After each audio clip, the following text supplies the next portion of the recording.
Hello guys, तो मैं Sophia person teacher से आपके लिए केमिस्ट्री की एक और नई वीडियो के साथ में, और हम यहाँ पर पढ़ रहे हैं क्लास 12th का chapter haloalkanes and haloarenes, और उन टॉपिक्स को हम डिस्कस कर रहे हैं जो हम प्रीवियसली सेक्शन में छोड़ चुके थे, जिनको हमने नहीं किया था। उन्हीं टॉपिक्स को हम वापस से करने वाले हैं। तो बात करते हैं, अगर हम यहाँ पर haloalkanes and haloarenes की, तो हेलो एल्केन्स की का पार्ट मैं आपको पढ़ा चुकी हूँ। अब मैं आपको हेलो एरीन्स यहाँ पे करवाने वाली हूँ, लेकिन उसके पहले हम यहाँ पर एक बहुत ही इंपॉर्टेंट टॉपिक यहाँ पर पढ़ने वाले हैं। जो हेलो एरीन्स होते हैं, उन हेलो एरीन्स के अंदर हम किस तरह से न्यूक्लियोफिलिक सब्स्टिट्यूशन रिएक्शन को पढ़ते हैं। तो देखिए, nucleophilic substitution reaction in hello arenes.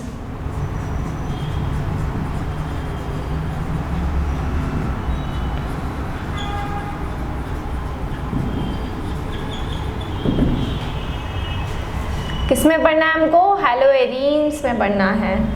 तो हेलो एरीन्स में हम करने वाले हैं न्यूक्लियोफिलिक सब्स्टिट्यूशन रिएक्शन। चलिए आगे हम बात करते हैं। देखिए, न्यूक्लियोफिलिक सब्स्टिट्यूशन रिएक्शन क्या होती है।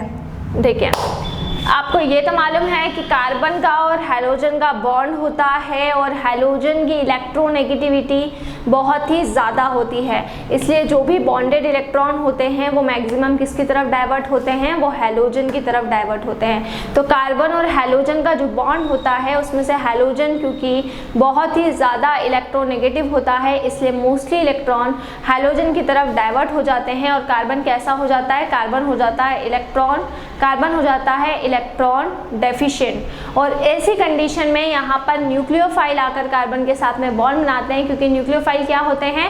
न्यूक्लियोफाइल होते हैं इलेक्ट्रॉन रिच कंपाउंड, जिनके पास में इलेक्ट्रॉन ज़्यादा होते हैं। तो ये कार्बन के ऊपर क्या करते हैं? अटैक करते हैं। और जब ये कार्बन के ऊपर अटैक करेंगे, तो क्यों अटैक करेंगे? क्योंकि कार्बन इलेक्ट्रॉन डेफिशिएंट है, कार्बन के पास में इलेक्ट्रॉन की कमी है, जिससे जब न्यूक्लियोफाइल उस कार्बन के ऊपर जाकर अटैक करता है तो उसके साथ में ईजिली बॉन्ड बना पाता है। लेकिन हमने ये पढ़ा था अल्काइल हैलाइड्स के अंदर कि अल्काइल हैलाइड्स जो होते हैं वो न्यूक्लियोफिलिक सब्स्टिट्यूशन रिएक्शन के लिए बहुत ही ज़्यादा एक्टिव होते हैं। लेकिन वहीं जब हम बात करते हैं किसकी? अराइल हैलाइड्स की, मतलब कि हेलो एरीन्स की। सो हेलो एरीन्स के केस में जो न्यूक्लियोफिलिक सब्स्टिट्यूशन रिएक्शन होती है वो इतनी ज़्यादा रिएक्टिव या एक्टिव नहीं होती। रीज़न इज़ दैट कि जब हम हेलो एरीन्स की बात करते हैं, तो हेलो एरीन्स का मतलब क्या होता है? बेंजीन और बेंजीन के ऊपर ठीक है, बेंजीन के ऊपर X। ठीक है, अब इसकी जो रिएक्टिविटी होती है वो कम इसीलिए होती है क्योंकि यहाँ पर देखिए, जैसे ये बेंजीन है और बेंजीन के ऊपर ये है हैलोजन, मतलब यहाँ पे कार्बन है और यहाँ पर क्या है? हैलोजन है। लेकिन ये जो CX बॉन्ड का जो कैरेक्टर होता है, वो CX बॉन्ड का कैरेक्टर क्या हो जाता है? डबल हो जाता है। क्योंकि ये बेंजीन रिंग है, इसलिए इस बेंजीन रिंग में क्या होता है? रेजोनेंस होता है। कैसे होता है रेजोनेंस? देखिए मैं आपको बता देती हूँ। ठीक है, देखिए यहाँ पर यह आपका रेजोनेटिंग स्ट्रक्चर है, और यहाँ ऊपर मैं एक हैलोजन ले लेती हूँ जिसको बोल रहे हैं क्लोरीन। ठीक है, तो देखिए क्लोरीन ने एक बॉन्ड यहाँ पे बनाया हुआ है, बच गए इसके पास में 3 लोन पेयर्स ऑफ इलेक्ट्रॉन्स, है ना। तो क्लोरीन के आसपास 3 लोन पेयर्स ऑफ इलेक्ट्रॉन्स होते हैं। अब देखिए यहाँ पर क्या होगा? ये जो लोन पेयर्स ऑफ इलेक्ट्रॉन है, ये बेंजीन रिंग के ऊपर डाइवर्टेड हो जाएंगे इस तरह से। तो जब ये लोन पेयर ऑफ इलेक्ट्रॉन इस पोजीशन पर आएंगे, तो इस पोजीशन पे ना तो यहाँ पर और ना ही यहाँ पर, दोनों पोजीशंस में से कहीं पर भी डबल बॉन्ड जो है वो नहीं रहेगा। यहाँ पर भी नहीं रहेगा और यहाँ पर भी नहीं रहेगा। ठीक है, तो डबल बॉन्ड कहाँ रहेगा? डबल बॉन्ड एक यहाँ रहेगा और एक यहाँ रहेगा। और ऊपर क्लोरीन, क्योंकि लोन पेयर ऑफ इलेक्ट्रॉन इधर शिफ्ट हो गए हैं, यहाँ पर आ गया है नेगेटिव चार्ज, क्लोरीन पे आ जाएगा पॉजिटिव चार्ज, और 2 लोन पेयर ऑफ इलेक्ट्रॉन इसके पास में बचे हुए रहेंगे। ठीक है, ऐसे ही जब हम और आगे जाएंगे तो देखिए ये जो लोन पेयर ऑफ इलेक्ट्रॉन है, फिर यही यहाँ वाली पोजीशन पे शिफ्ट हो जाएंगे इस तरह से। तो जब ये लोन पेयर ऑफ इलेक्ट्रॉन यहाँ वाली पोजीशन पर आकर शिफ्ट हो जाएंगे, सो डबल बॉन्ड देखिए जिस पोजीशन पर लोन पेयर ऑफ इलेक्ट्रॉन आते हैं उसके साइड वाली दोनों पोजीशंस के ऊपर डबल बॉन्ड नहीं होता, तो ये यहाँ पर होगा डबल बॉन्ड, ठीक है। और क्लोरीन पे कैसा चार्ज है, पॉजिटिव चार्ज है, ठीक है, क्लियर। उसके बाद में यहाँ पर क्या होता है देखिए,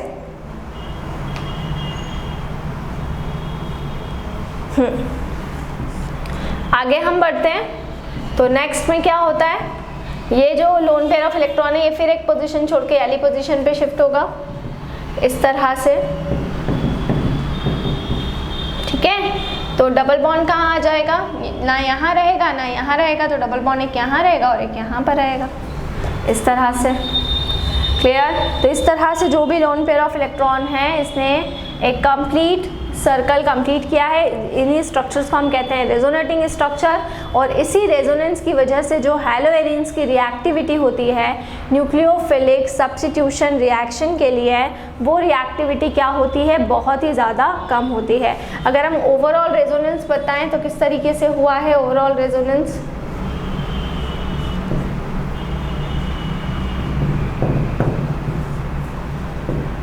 देखिए 3 पोजीशन पे लोन पेयर ऑफ इलेक्ट्रॉन्स क्या हुए हैं, यहाँ पर शिफ्ट हुए हैं इस तरह से। सो ये हो गया आपका ओवरऑल रेजोनेटिंग स्ट्रक्चर। तो हैलोजन जो होते हैं वो रेजोनेंस शो करते हैं, इसलिए यहाँ पर देखिए जो कार्बन और हैलोजन हैं उनका जो कैरेक्टर होगा वो डुअल होगा, ठीक है, क्योंकि बेंजीन रिंग भी यहाँ पर जुड़ी हुई है, यहाँ पे अल्काइल ग्रुप नहीं है, यहाँ पे बेंजीन रिंग है, और उसी वजह से इसके अंदर क्या होता है क्लोरीन के जो लोन पेयर ऑफ इलेक्ट्रॉन्स भी प्रेजेंट होते हैं, या जो भी हैलोजन है उसके लोन पेयर ऑफ इलेक्ट्रॉन के प्रेजेंट होने की वजह से यहाँ पर क्या होता है, यहाँ पर होता है रेजोनेंस। इसीलिए न्यूक्लियोफिलिक सब्स्टिट्यूशन रिएक्शन के लिए जो हैलोएरिन्स है वो लेस रिएक्टिव होते हैं as compared to alkyl halide, क्योंकि जब हम अल्काइल हैलाइड की बात करते हैं तो अल्काइल हैलाइड में कोई भी बेंजीन रिंग नहीं होती है, रेजोनेंस भी नहीं होता, इसलिए उनकी जो रिएक्टिविटी होती है वो ज़्यादा होती है एज कम्पेयर टू दिस, ठीक है। इनके कंपैरिजन में उनकी जो रिएक्टिविटी होती है वो क्या होती है, वो ज़्यादा होती है, ठीक है। सो ये मैंने आपको यहाँ पर न्यूक्लियोफिलिक सब्स्टिट्यूशन रिएक्शन पढ़ाई किसके अंदर, हैलोएरिन्स के अंदर। अब नेक्स्ट वीडियो में मैं आपको और कुछ टॉपिक्स कंसिडर करवाने वाली हूँ, ठीक है, और कुछ हम इस चैप्टर से रिलेटेड और कुछ टॉपिक्स को डिस्कस करेंगे। सो इसी तरह से जुड़े रहिए हमारे साथ में, वीडियोस को लाइक करते रहिए, चैनल को सब्सक्राइब करना ना भूलें। कोई भी डाउट कोई भी क्वेरी हो उसे आप कमेंट बॉक्स में डाल सकते हैं, और अगर आप हमसे ऑनलाइन होम क्लासेस पढ़ना चाहते हैं सो हम आपको ऑनलाइन होम क्लासेस की फैसिलिटी भी प्रोवाइड करा रहे हैं। हमसे ऑनलाइन होम क्लासेस पढ़ने के लिए डिस्क्रिप्शन में जाकर सारी डिटेल्स ले लें और हमसे कॉन्टेक्ट करें।